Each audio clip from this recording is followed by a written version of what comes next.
ଚୋର ବୋଲି ଭାବୁଛ ତ ତେବେ ମୋତେ ସୁରକ୍ଷା ସଚିବଙ୍କ ପାଖକୁ ନେଇ ଚାଲ। ସତ ମିଛ ବିଚାର କରି ସେ ହିଁ ମୋତେ ଉଚିତ ଦଣ୍ଡ ଦେବେ।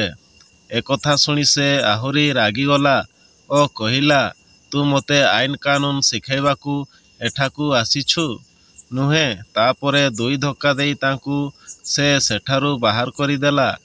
ରହମତ ଫାଟକ ବାହାରେ ଅନେକ ସମୟ ଧରି ପଡ଼ି ରହିଲେ। ଉଠିବା ଭଳି ବଳ ତାଙ୍କର ନଥାଏ। ସେ ମନେ ମନେ ଭୀଷଣ ଦୁଃଖ ଅନୁଭବ କରୁଥାନ୍ତି। ଛଦ୍ମବେଶରେ ଥିବା ଯୋଗୁଁ ସିନା ଆଜି ତାଙ୍କୁ ଏତେ ହୀନସ୍ତା ହେବାକୁ ପଡ଼ିଲା। କିନ୍ତୁ ସେ ଜଗୁଆଳି କାହିଁକି ତାଙ୍କ ପ୍ରତି ଏତେ ନିଷ୍ଠୁର ଆଚରଣ କଲା? ବିନା କାରଣରେ ଜଣେ କାହିଁକି ଯେ ଏପରି ନିର୍ମମ ହୁଅନ୍ତି? ସେମାନଙ୍କୁ କ'ଣ ବିଧାତା କୌଣସି ଶାସ୍ତି ଦେବ ନାହିଁ? ଅବଶେଷରେ ସେ ଉଠି ଠିଆ ହେଲେ ଓ ଚାଲିବାକୁ ଲାଗିଲେ।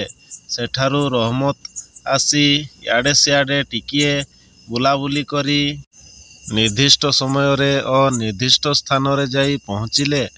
ଅନ୍ୟ ସଚିବମାନେ ମଧ୍ୟ ସେଠାରେ ଆସି ପହଞ୍ଚିଲେ। ରହମତଙ୍କ ଏଭଳି ଅବସ୍ଥା ଦେଖି ସେମାନେ ଖୁବ୍ ଆଶ୍ଚର୍ଯ୍ୟ ହୋଇ ପଚାରିଲେ, କଥା କ'ଣ? ତୁମର ଏପରି ଅବସ୍ଥା କେମିତି ହେଲା? ତାପରେ ରହମତ ତାଙ୍କର ସମସ୍ତ ଅନୁଭୂତି ବର୍ଣ୍ଣନା କଲେ। ଶୁଣୁ ଶୁଣୁ ସେମାନେ ଭୀଷଣ ରାଗରେ ଲାଲ ହୋଇଗଲେ। ସମସ୍ତେ ପୋଷାକ ବଦଳାଇ ଏକାଠି ସେହି ଉଦ୍ୟାନକୁ ଗଲେ। ସେମାନେ ସେଠାରେ ପହଞ୍ଚି ଦୂରରୁ ଦେଖିଲେ ସେହି ଜଗୁଆଳି ଗୋଟିଏ 10 ବର୍ଷର ବାଳକକୁ କ'ଣ ସଙ୍କେତ କରି କହୁଛି। ସେମାନେ ଏକାବେଳେ ଜଗୁଆଳିକୁ ଆକ୍ରମଣ କରି ତାକୁ ବହୁତ ପିଟିଲେ।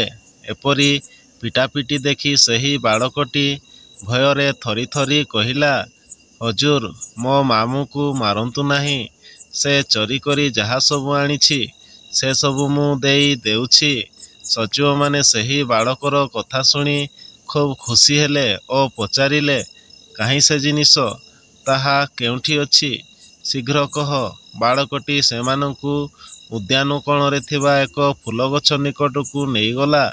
ସେହିଠାରେ ଖୋଳିବାରୁ ରାଜାଙ୍କ ନଅରରେ ହୋଇଥିବା ଚୋରିର ସବୁ ଜିନିଷ ମିଳିଲା। ସମସ୍ତେ ଖୁସି ହେଲେ। ରହମତ ସେ ଜଗୁଆଳିକୁ ଗାଳି ଦେଇ କହିଲେ, ତୁ ଯଦି ଆଜି ଜଣେ ତୃଷାର୍ତ୍ତ ଗରିବ ଲୋକକୁ ବାଡ଼େଇ ନଥାନ୍ତୁ ତେବେ ହୁଏତ ତୋର ଚୋର ଧରା ପଡ଼ି ନଥାନ୍ତା। ମନେ ହୁଏ କୌଣସି ପିଶାଚର ପ୍ରରୋଚନାରେ ତୁ ରାଜ ନଅରରୁ ଚୋରି କଲୁ ଓ ସେହି ତୃଷାର୍ତ୍ତ ଲୋକକୁ ମାରିବା ଭଳି କୁକର୍ମ କଲୁ। ଏ କଥା ଶୁଣି ଚୋର ରହମତଙ୍କୁ ଭଲ ଭାବରେ ଚାହିଁଲା ଓ ତାଙ୍କୁ ଚିହ୍ନିପାରି ସେ ବହୁତ ଅନୁତାପ କଲା। ଚୋରକୁ ସବୁ ଚୋରାମାଲ ସହ ସଚିବମାନେ ସୁଲତାନଙ୍କ ପାଖରେ ପହଞ୍ଚାଇଲେ। ସୁଲତାନ ରହମତଙ୍କୁ ଓ ଅନ୍ୟ ସଚିବମାନଙ୍କୁ ବହୁତ ପୁରସ୍କାର ଦେବା ସଙ୍ଗେ ତାଙ୍କର ପଦୋନ୍ନତି ମଧ୍ୟ ସେ କରାଇଦେଲେ। ବନ୍ଧୁଗଣ, ଯଦି କାହାଣୀଟି ଭଲ ଲାଗିଲା ଲାଇକ୍, ସବସ୍କ୍ରାଇବ୍ କରି ବେଲ୍ ଆଇକନକୁ ନିଶ୍ଚୟ ଦବାଇବେ।